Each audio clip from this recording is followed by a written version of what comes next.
mga kapatid na nanonood sa kanilang mga tahanan. Good morning, mga kapatid! October 4 na nga po na piyangalga sa wikang Isneg sa ating mga kapatid dyan. It's a fun and bright Friday morning. Last day na po of the work week para sa ilan sa atin. At ngayong araw nga, hatid saya na ang Paskong kapatid natin. Hello mga kapatid. Salamat sa pagsabi ng para sa ilan sa atin.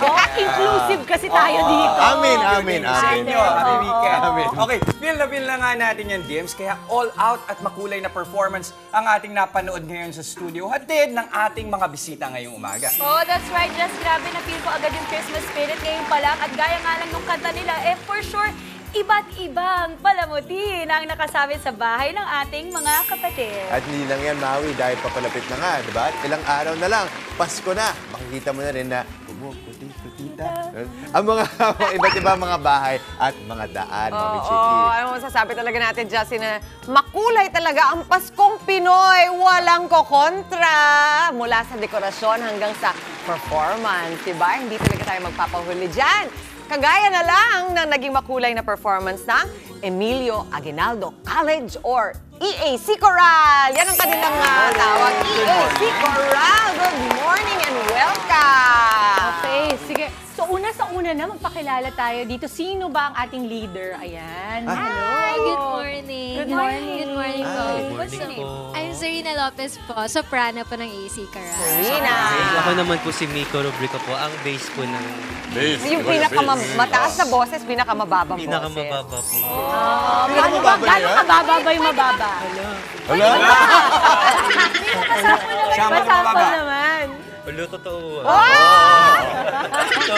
Bilang mababang boses. But you know, they're also young, Mama. Mga ilang taon na ba kayo? At tell us more about your choral. Actually po, nagulat din po kami kasi even though we're a college choral, meron pa kaming mga kasama na as old as 27. Siyempre po, like sa college, di ba po? As old as 27. Inclusive din ang college, kahit Yes anong po. edad. And dahil po inclusive ang college, inclusive, sobra po ang EAC Choral. So we're all from pre-med courses. Meron pong mga iba na AB Corp, HRM, ganun po. Tapos po, we're actually from both Manila and Cavite. So students po kami ng both AAC Dasma and AAC Manila. So ilan na lahat ng members ng choral? For this year po, since kakastart po namin ng auditions like lately, dumami po kami up to around 50 members na po kami. Wow! 50 members! Ilan mo hindi biro ang ACADS for Yes college po, yes. students? Bakit nyo ginustong dagdagan pa ang inyong ang plato? Kung bakit, what is the draw? Bakit gusto nyong kumanta talaga sa Siguro choral? po majority po sa amin is gusto pa pong i-harness yung skill po namin ng singing. Pero at the same time po, nagagawa naman po namin ipagsabay yung academics and this organization naman po. Hindi naman po namin nakakalimutan na estudyante pa rin po. Ang ganda! Ano bang naibibigay o naidudulot ng pagkanta kasama ang isang grupo, ang isang choir? Kasi lalo in this age na TikTok tayo, Instagram, pwede mo namang ilabas yung talent mo on your own Pero this time, pinili nyo makasama yung mga kagrupo ninyo. So ano bang naiaambag nun for you guys? Here po talaga yung work ethics, not just as a choral member, nadadala rin po namin sa ACADS. So since napapalibutan po kasi kami ng lahat na pare-pares po kami ng pinagdadaanan, naghihirap sa ACADS, naghihirap sa choral. Ganda! May community. Support talaga, family po talaga kami dito na tulungan po talaga kami paangat. Totoo ba? Nagtutulungan talaga kayo sa akin? Agree naman. Sobrang tulungan sila habang nagsasalita. Si Miko sabi nila, wise. Sabi nila, galing, ganang pamilya.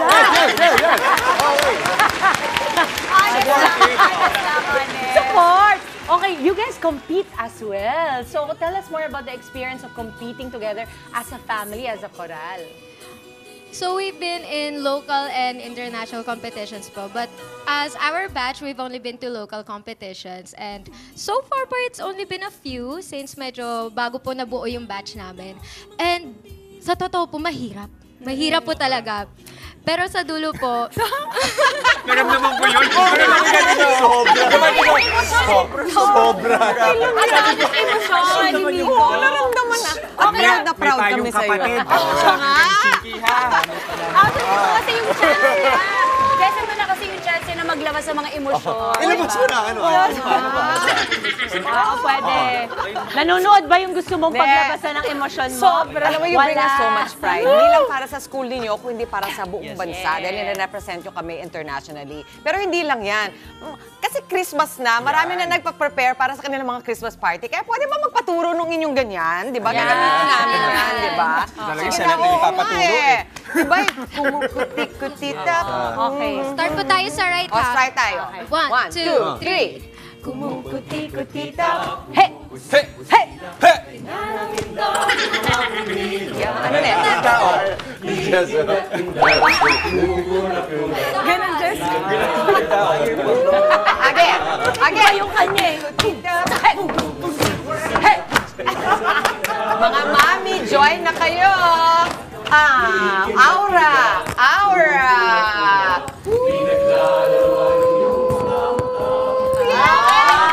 May pang-Christmas party na tayo. Guys, next week, alam nila tayong 5. Mag-absent ka na. Mag-absent ako. Okay. So maraming salamat EAC Coral. Anywhere that we can follow you, ma-update sa mga ginagawa ninyo, or even join you kung nandun sila sa inyong mga eskwelahan. Yes, so you can find us po on Facebook and on Instagram at EAC Coral. And for this per month po, syempre, Paskong Pasko na po.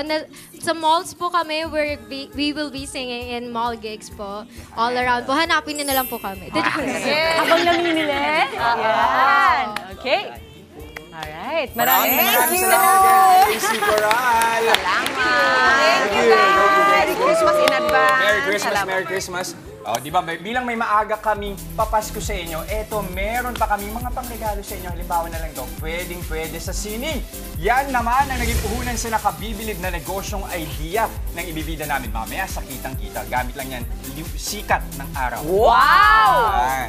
At sa isyong puso at relasyon naman, date to marry ika nga. Pero paano naman kung sa tagal ng mag-on, panay parinig na ng partner na dapat na kayong ikasal?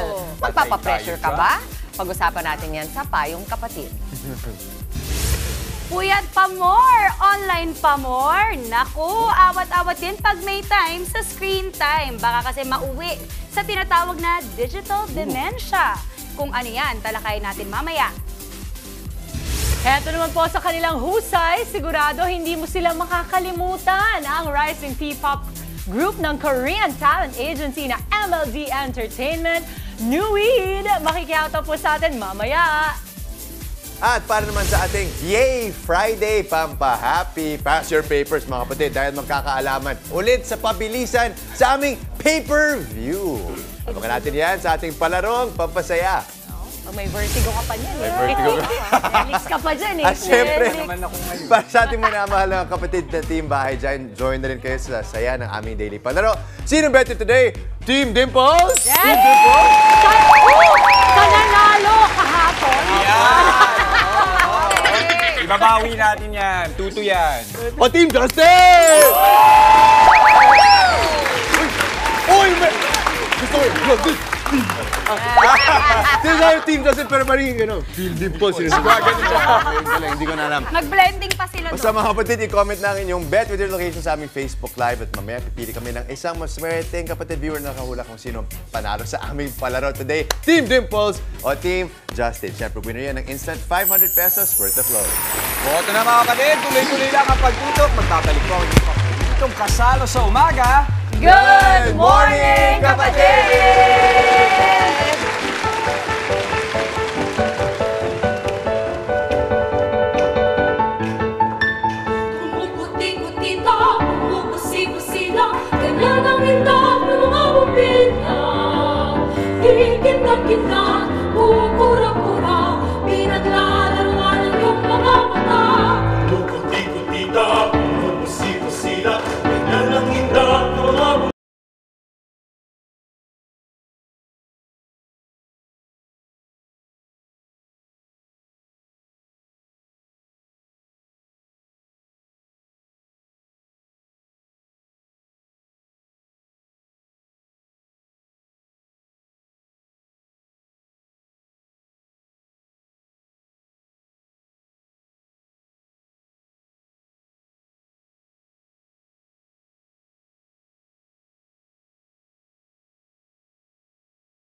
nagbabalik po ang Good morning, kapatid! Okay, Maui. Yes, Jess.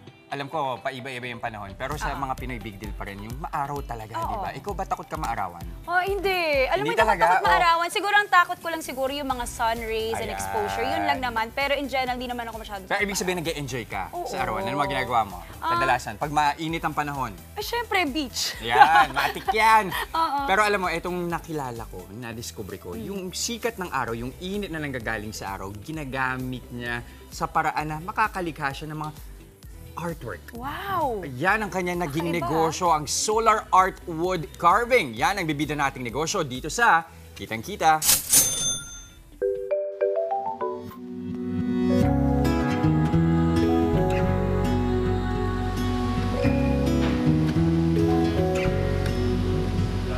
Pagdating sa pagiging malikhain, subok na ang Pinoy dyan. Gaya na lamang ng nakilala kong artist na nakahanap ng bagong estilo at negosyo mula sa kanyang talento. Siya si Romeo Dacanay o mas kilala bilang Mang Oming, Tubong Samar. Gamit lamang ang pait, magnifying glass at sikat ng araw, kaya niyang bumuo ng dekalibreng mga obra. Bali, hobby ko lang ito eh. Hobby mo? Oo, hobby. Kailan nagsimula itong hobby na to? 2010 doon sa kapatid ko. Taga ano lang ako doon, taga Liha, tas hanggang tinuruan niya ako sa pag-uukit. Nangyayari kasi noon, bali, yung mga ritaso, mga ganito, mga gandang klase na naitatapon lang, nagiging panggatong lang siya. Sabi ko, pagkikitaan pa ito, hindi para hindi matapon, maano, yung parang recycled pa. Ginamit ni Romeo ang mga natutunan niya noon sa furniture shop ng kanyang kuya para magbenta ng mga inukit na keychain.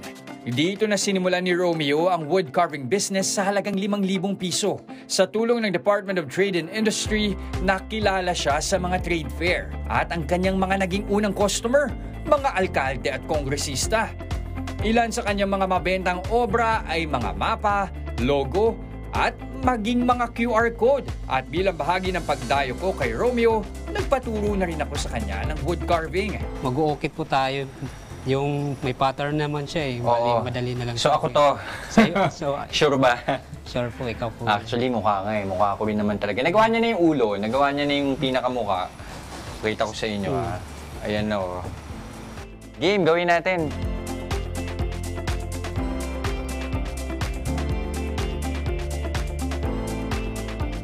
Sa gitna ng aming workshop ay ibinahagi sa akin ni Romeo ang diskarteng natutunan niya sa kanyang ama sa panahong maulan. Ano yung naalala mong pinakamahirap na nagawa mo na? Yung nagawa ko, yung sa picture kong tatay ko. Ay, talaga? Bakit Oo. mahirap? Kasi matigas na kahoy yun. At naalala ko kasi siya na hindi ako nakaabot nung nawala siya nung pandemic. Ah, Nandito hindi mo kasi siya naabutan. Hindi ko siya naabutan. Okay. So, ginawa mo yun pagkatapos pumanaw ni tatay? Oo, pumanaw siya. Panahon kasi yun, maulan. Oo. So, wala talagang araw? Walang araw, kaya gano'n yung ginawa ko. May uling doon, nag-iihaw doon yung mga ano. Sabi ko, durugin ko kaya yung Durugin. uling para pinakapang ano ko. Yun yung nadagdagan rin ng purpose kung paano magano kung maulan, hindi lang sa pag-uukit. Imagine, meron pang binigay si tatay na pabaon para may bago kang matutunan. Oo, ganun yun yung ginawa ko.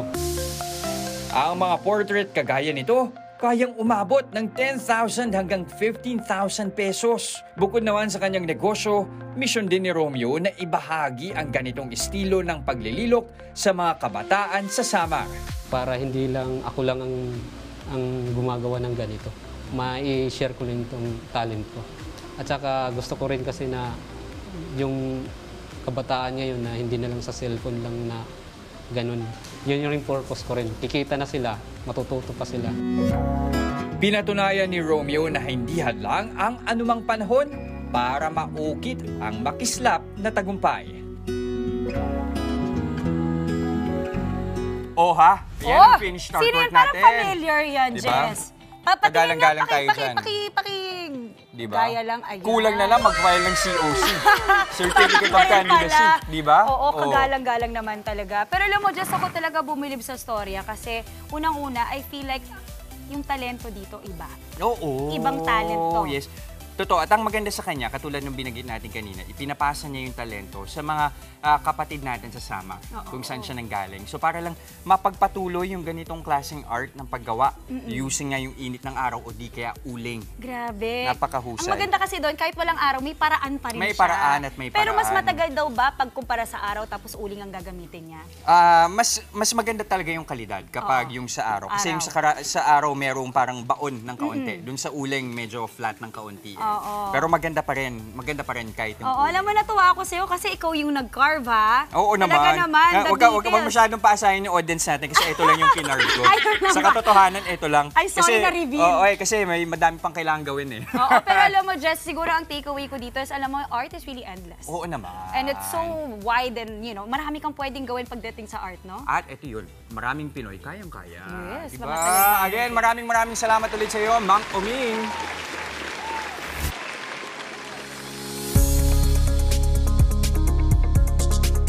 Hindi basta-basta ang pagpapakasal, alam natin yan. Kailangan ng paghahanda sa iba't ibang aspeto para malaman mong pwede ka nang makipag-isang dibdib. Tungkol dyan ang problemang idinulog sa atin ngayon sa Payong Kapatid. Ang sabi niya, Dear Chiki, ako po si Kel, 28 years old. 4 na taon na po kaming magkasintahan ang partner kong si Leslie. Nitong nakaraan, sunod-sunod na nagpa-propose ang mga kaibigan namin sa kanilang partner. Nararamdaman kong naiinggit si Leslie tuwing naririnig na may bagong ikakasal. Napag-awayan na rin namin ito nang minsan niya akong tinanong kung kailan ako magpo-propose. Sinabi ko kasi sa kanya hindi pa ako ready dahil gusto ko sana financially stable muna ako bago kami magpakasal. Kahit napag-usapan na namin ng maayos, nagkaroon na ng lamat ang relasyon namin. Nabanggit din kasi ni Leslie na pakiramdam niya ay ayaw ko siyang pakasalan. Ano po kaya ang dapat kong gawin? Nagmamahal, Kel. Kel, real talk tayo. Ang mga babae kuminsan yung kanilang pakiramdam, hindi yan ang gagaling kung saan lang. So kailangan mo talaga itanong sa sarili mo, ayaw mo bang magpakasal pa o talagang ayaw mo siyang pakasalan? I think yun ang unang-una. Mami Chiki. Ay, tama. Ang hirap! Pero kailangan mo talagang isipin, ikaw lang ang makakaalam yan. Kasi if it's the latter, kung siya talaga yung tingin mo hindi, ayaw mo siyang pakasalan, I think let her go na kasi mukhang siya gusto na niya. Pero kung talagang dahil meron ka pang ibang hahandaan, yung financial at yung iba pang mga rason, iba naman yon. So pupunta tayo sa number 2. Kailangan mo ring unawain kasi iba ang paghahanda ng babae sa kasal, sa usapang kasal at pagsisimula ng pamilya kasi biological yan. Ako yung pagbubuntis. Kaya siguro mas medyo adalentado, mas maaga namin iniisip yung mga bagay na ganyan. So kailangan mo ring intindihin siguro yon at pag-usapan yung bagay na yon, di ba? Everybody, naiisip mo yon, di ba? Opo. Tayong mga mahirap kayang magbuntis pag mas matanda ka, alam natin Oh, yan. mama, totoo yan. Diyos ko, lahat ng santo talaga tinawag ko nung pangatlong bata eh. Pero more importantly, I think po, kadalasan talaga, pag sa babae, mas invested, feeling ko mas invested tayo sa mga relasyon. So, ang nangyayari, the more ka nagbibigay, mas maraming taon ang binibigay mo, medyo nagkaka-expectation ka. So, parang may mga tao din kasi, may mga kaibigan ako na gusto nila lahat agad-agad, yung bang, ako rin kasi sinasabi ko nga na, girl, chill ka muna, baka hindi pa ready din talaga, or baka pinaghahandaan yung future ninyo. Pero tama yung sinabi mo, mama, na alamin din ni Kel, kasi Kel, pwede rin na ayaw mo ever talagang magpakasal. Tama. Kailangan mo siriin, kailangan mo talaga alamin sa sarili mo. Ito ang tanong ko kay Justin. Ano bang batayan ng isang lalaki sa pagiging handa? Ready na ako magpakasal. Ganito. Ready na. Hi po. Para sa mga kapatid natin, Hello po. na mga pasok sa criteria, ready na po si Justin. Ay, nako. Hindi, alam mo, Mami Chiki, may narinig din ako recently na yung pagiging financially stable, moving target yan. Oo. Kasi pag sabihin natin, mas malaki yung kinita mo, yung kinikita mo, di ba? Parang, mas lalaki din yung mga goals mo. Pag sabihin natin, yung goal mo is, paaralin yung school mo, yung anak mo sa mga pribadong school, paaralan private dito. school, oo. Tapos tumaas yung kita mo. E de, international na. Oo. Parang gano'n, di ba? So parang, kailan ba ang financially stable? Yun, Kailan ang ba ang financially ready? Depende sa yan. At yung encouragement palagi sa amin ng mga pastor namin, gano'n, is kapag mahal niyo yung isa't isa, pakasal na kayo. Oo.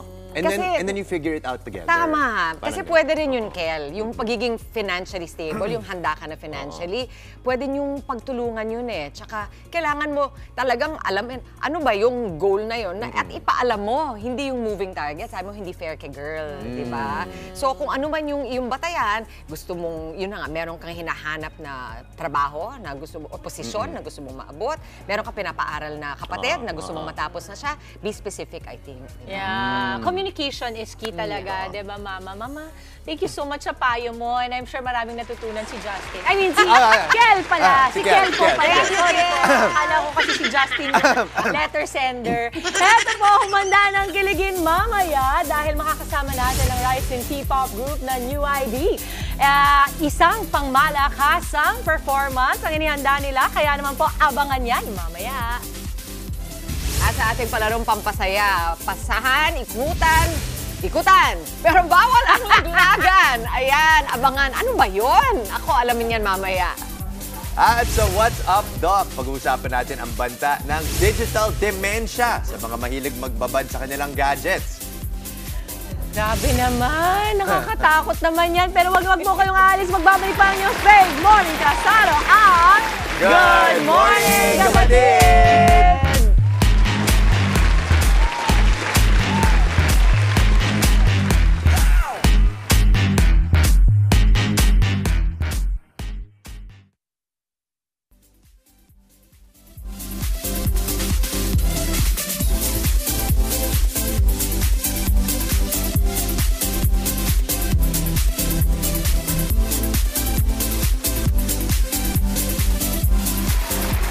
Nagbabalik ang Good Morning, kapatid! Kaway-kaway sa mga napupuyat dyan, kakascroll sa social media gabi-gabi. Naku po, hinay lang po dahil baka mauwi kayo sa tinatawag na digital dementia. Ipapaliwanag natin yan sa What's Up, Doc.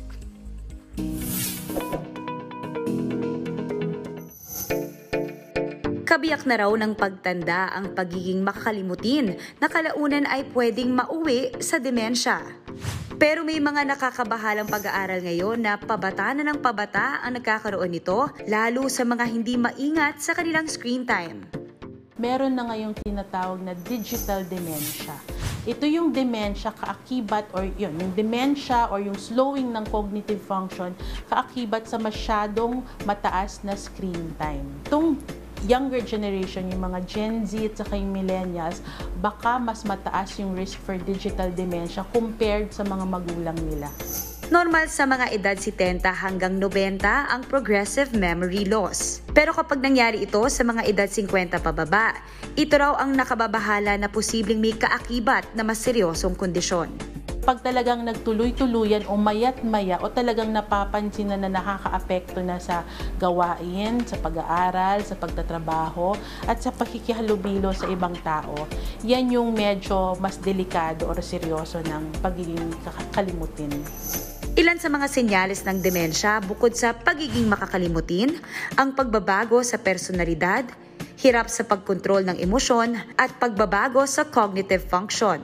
Pag sinabing cognitive function, yan yung mga proseso ng utak para makapag-isip tayo ng puspusan, makapag-aral ng, ng seryoso, or makagawa ng mga trabaho na mas komplikado. At analysis, computation, decision making. Ang isa sa mga protective factor o yung mga nakaka-lessen ng risk ng dementia is yung mga tao na mas mahabang panahon na nag-aral, meaning yung nag-doktor, nag-masters, nag-PhD, habang mas matagal yung formal years of education mo, mas mababa yung risk mo for dementia. May iba rin namang paraan para mapatalas ang isipan. Mas epektibo rin ito kapag sasamahan ng healthy lifestyle. Cut-off na hours ng screen time is 6 hours. So if we can limit screen time and then engage in more physical activity. Because yung exercise, pag nag-physical activity ka, gumaganda yung blood flow mo to the brain, healthy diet, tapos ilimit yung mga bisyo na naman, yosi, inom, drugs, yan talaga yung mga nakakasira ng utak. Hindi dahil mas bata, pwede nang magpabaya, lalo't ang karamdaman, minsan ay hindi na kumikilala ng edad.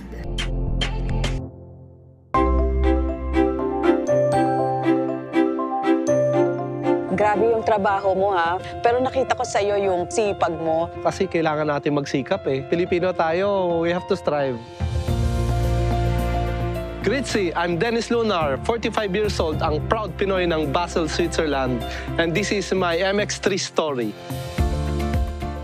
Paano ka pumasok sa ganitong negosyo? May mga client ako from Philippine Embassy. Kailangan nila ng outsourced na van. So at that point, na-realize ko na meron palang market ang tourists. Sobra rin yung pagod pag nagtutour ka. Talagang nakakapagod. Kaya nga doon pumapasok yung MX3, kaya talagang laking tulong sa akin. Nung nag-take ako nung MX3, talagang ang focus ko iba eh. Pagdating mo sa bahay, papahinga ka lang konti and then makakatulog ka na ng maimbing. Kaya kinabukasan, maganda na yung gising mo. Siyempre, kondisyon ka. So it's good na ang MX3 nandito na sa Europe, kaya pwede mo na rin i-recommend sa mga pasahero mo. Oo, siyempre. Totoo yan. Dalawang trabaho yung nilalagari mo ngayon. Paano mo hinahati yung sarili mo in doing both tasks? From planning and then from doing and from driving and from cooking, talaga mahirap. Kaya nagpapasalamat ako. Nandyan ang MX3 para tumulong sa aking kalusugan. Bigyan ako ng lakas araw-araw para magawa ko lahat ng aking mga dapat gawin. MX3, dito ako believe. At sa ating pagbabalik, may ipapakilala kami sa inyong loding sikat. Naghahanap ba kayo ng new idols or ika nga bias? Nako, tumutok lang dahil maya-maya makikilala nyo na ang new Eid. Live na live, mamaya. At sa may bahay, abangan ang part 2. Alright, mamaya yan. Mamaya. Oh, New Eid! Huwag kayong aalis. Magbabalik pa rin ang inyong paboritong morning kasalo ang Good Morning, Kapatid!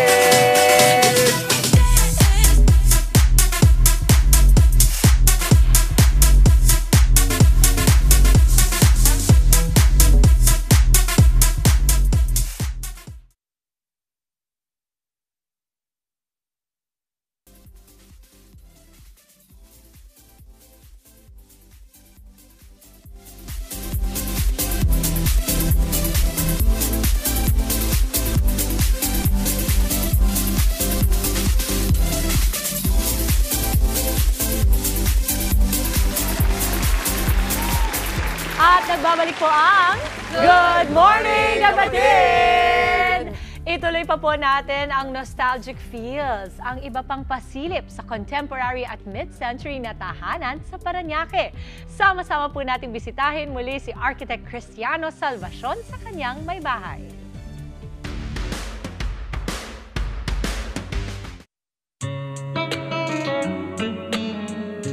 Mahigit 5 dekada na ang ancestral house na ito ng pamilya Salvacion.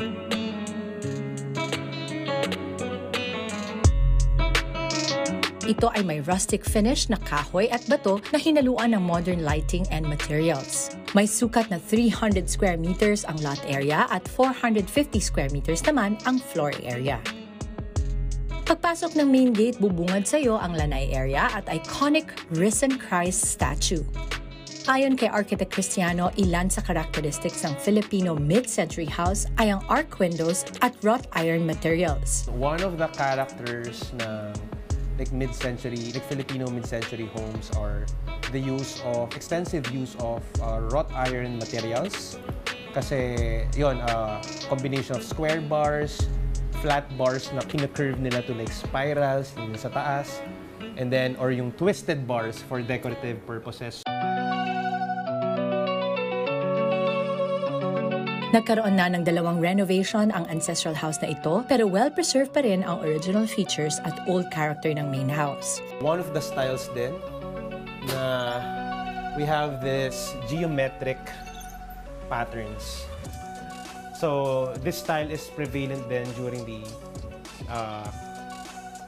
50s actually, even older, or 60s. Double swing door lang na may sariling bintana. Kasi normally yung pintuan, hindi naman nabubuksan din ng bintana. So, ayun, part of the design of my lolo. Maging ang toilet and bathroom, hindi rin nila binago.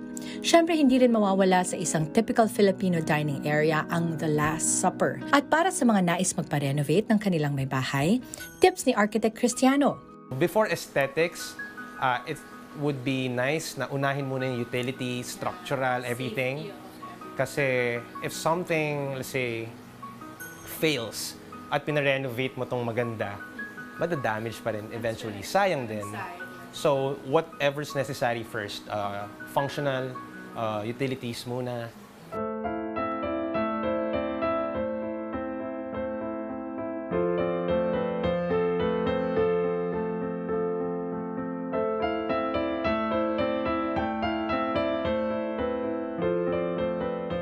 Thank you for letting us into your home. I really love it. Always it's a beautiful welcome. home. And I hope Thank you. that everything that's in it will grow and thrive with you. Thank you so much. Thank you, Chris. Nice Thank you meeting so you. much. Christine Thank po. you. Yeah, Ganda. Sinisimbolo ng ancestral house ni Architect Cristiano na pagdating sa arkitektura, ang pagkakaroon ng mga tradisyonal na elemento sa isang istruktura ang nagbibigay ng natatanging katangian sa modernong panahon. Diba ang ganda ng house? Yes. Maraming Mas may salamat. Oo, at saka, there's so much history. Maski yung mga banga nila doon, yung mga windows nila. Pero ang pinaka-paborito ko po doon, mga kapatid, ay na-repurpose nila. Kadalasan ng mga vintage doon, ng mga items na minsan, di ba, takot tayong gawin, pero sa modernong panahon, to pay tribute sa mga ninuno natin na nananahan. Doon sa nasabi ko na may 8 siya. Thank you. Shout out sa mga Kapampangan dyan. Good morning sa mga Kapampangan. Ay, kumbaga, nabibigyan natin ng tribute ng mga pamilya natin na yumao na. So, thank you. Thank you, Architect Cristiano. Thank you, saya. At ito pa, mas pasasayahin pa natin ang pagdiriwang ng pinakamahaba at pinakamasayang Pasko sa buong mundo. Dahil mamayang gabi, iilawan na natin ang iconic TV5 Red Ball dito sa TV5 Media Center. Para yan, syempre, sa ating paghahatid saya at pagsalubong sa Paskong Kapatid. Sasamahan tayo riyan ng ating mga morning kapatid na sina Andre Felix at Maui David!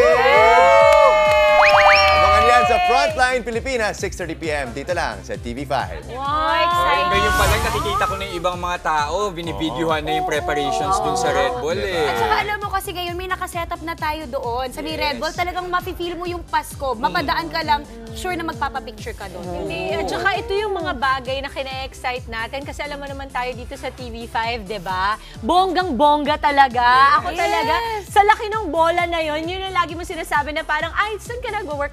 Doon in the big red ball. Wala nang lalaki pa sa Christmas ball na Ay, yan. di ba? Imaginein mo, all year round nandun ang Christmas ball natin. And ito yun Pasko minsan talaga. inisip na, Christmas ball ba yan o queso de bola? Alam mo ako, Sir Shark, wala ko naalala nyo yung Christmas natin last year. Grabe, hanggang February kumakanta pa ako nung theme song natin, ha? Yung feel na feel ang Paskong Kapatid. Sobrang ganda ang Paskong Kapatid. So excited ako malaman ko ano yung song natin for this year. Ang ganda, ang saya that we are, kumbaga parang binibigyan natin ng pagkakataon talaga ang mga kapatid natin maging parte ng Pasko ng TV5. Ang tsaka maganda dyan yung Red Bull natin, kapag inaayusan natin for Christmas, nagiging attraction talaga siya. Lalo na dito sa mga taga Mandaluyong. Agree. Makikita kapag magmamaneho ka lang dyan, mapadaan ka dyan, may mga nagpapapicture talaga at tumitigil. Oo. At saka alam mo, Shark, ko lang din last year kasi, nag-join din ako dyan sa paglalight ng Christmas Red Ball natin. Grabe, iba yung feeling, ha? Yung pag nag-countdown, tapos, talagang feeling mo Paskong-Pasko na talaga. At dagdagan pa natin because mamaya kasama natin ang UANP Coral. Sila yung nanalo last year sa competition natin sa TV5. Magaling yan, magaling. Ano kaya ang iba? Diba? Gusto ko malaman ko paano nila iibahin this year ang ating seremonya. Aabangan din nila yan. Tsaka alam mo pa naisip ko, ang bilis ng panahon. Ang bilis! Ang bilis, grabe, no? Eto na. Parang last year lang, pinailawan lang natin yan. Ano ka? Yes, nandun din ako. Kaya exciting sobra, tsaka may mga pasayaw-sayaw pa tayo dati, di ba? Iba yung feel talaga. Pero may tanong ako, 24/7 bang nakabukas ang ilaw niyan? Pwedeng ang ating mga kapatid na napapadaan, pwede ba sila Yes! Hindi namamatay. At ayun, perfect pang kids din yan, Mama. Kaya ang Himalayan Ninyo kids will be there later. May kita na naman natin sila Zion and the company. Magpa-picture tayo. cute. Ayan. Oh, exciting yan. Abangan namin yan, Maui, mamaya. Dala mo na ba yung nakapula ka ba mamaya? Yes. Ay, nako, bagay na Sure bagay yan. kay Maui. Ito po sa ating pagbabalik naman, makikihataw tayo sa all-out performance sa hatid ng rising P-pop boy group na New Eid. Abangan natin sila live. Kaya tuloy-tuloy lang ang good vibes, mga kapatid. Kasama pa rin ang inyong paboritong kasalo sa umaga. Good morning, kapatid!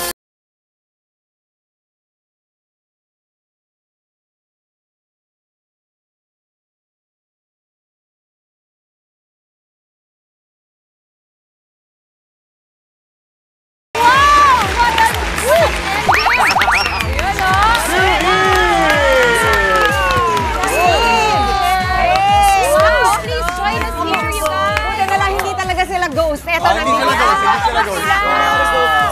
talaga sila. New Eid, simulan na natin. Pakilala muna kayo isa-isa sa ating mga kapatid, please. Okay, ready?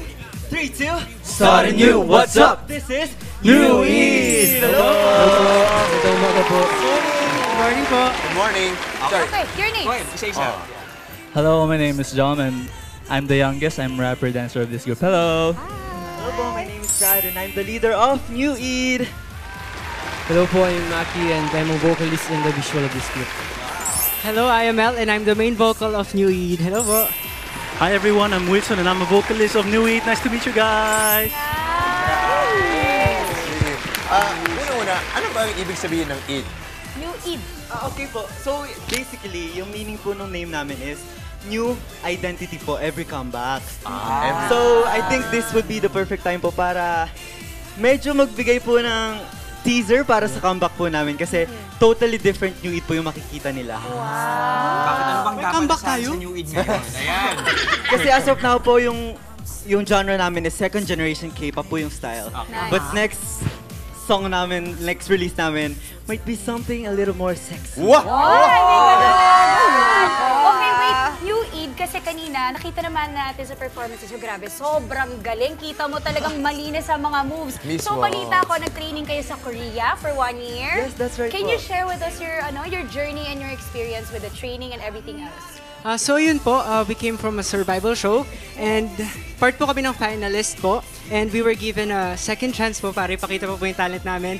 And ayun po, nag-training po kami sa Korea for almost over a year po and now andito na po kami para ipakita po yung mga tinraining po namin. So thank you for inviting us po. Of course! We love you here sa Good Morning Kapatid at mas lalo pa namin sa malalove dahil balita ko, magsasample daw kayo ng acapella.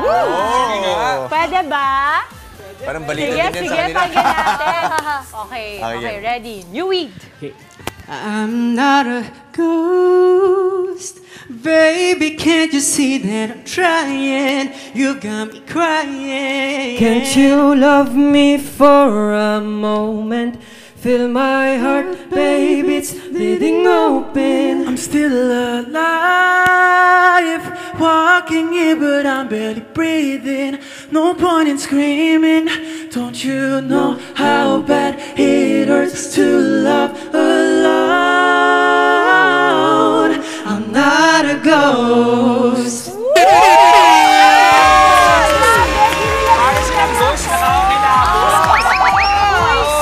Ang sabihin ko lang kanina mahusay kayo pero mas gusto ko tong version. Kasi narinig mo yung timbre ng mga boses. Ganda. Gentle. Kasi kanina may dance move. Siguro talagang tita na ako kasi mas gusto ko na yung chill. Relax.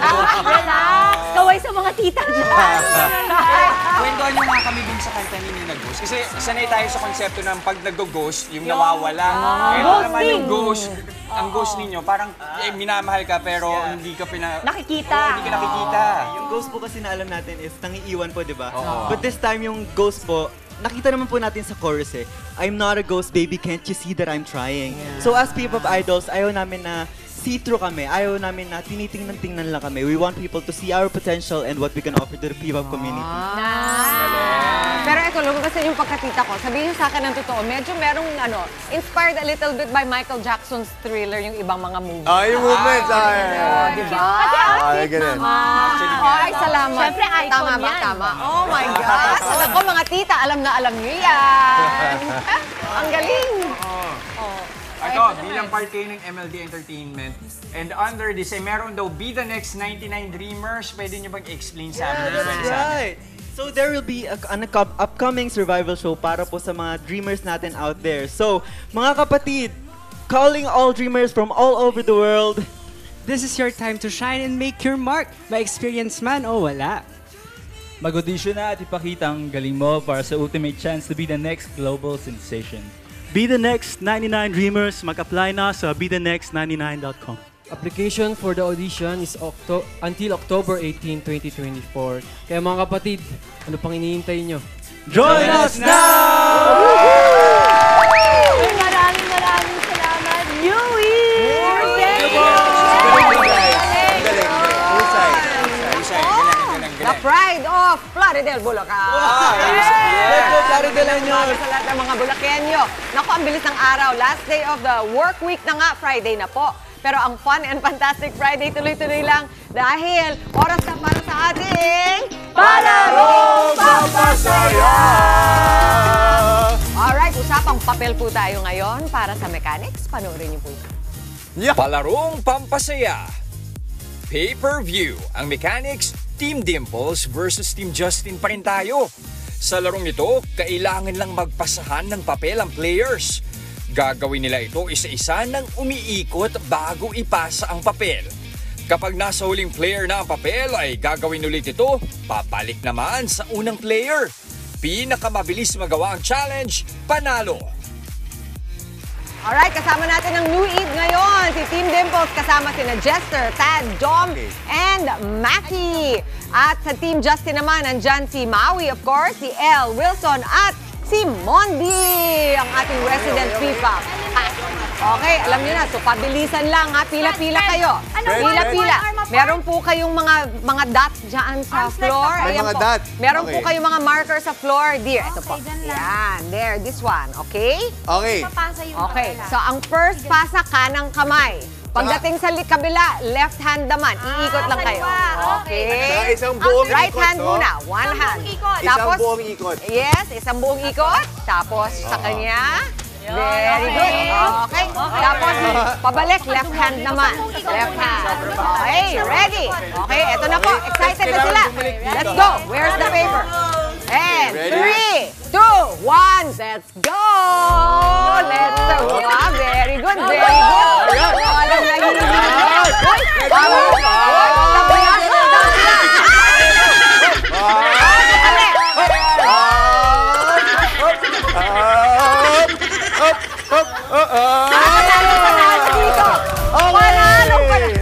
Okay lang yan, Mami Dims. Okay lang yan. Akin na nga yung pangalo ko. Galing! Talaga yung pangalo ko. Mahirap pala. Eto, magaling sila kumunta at sumayaw. Magaling sila kumunta at sumayaw. Talagang Okay. proud na proud naman to si Team Justin. Maraming salamat sa pagboto sa Team Justin. Congratulations! May 500 pesos worth of load yan, no? Okay, pero ano, may consequence muna tayo.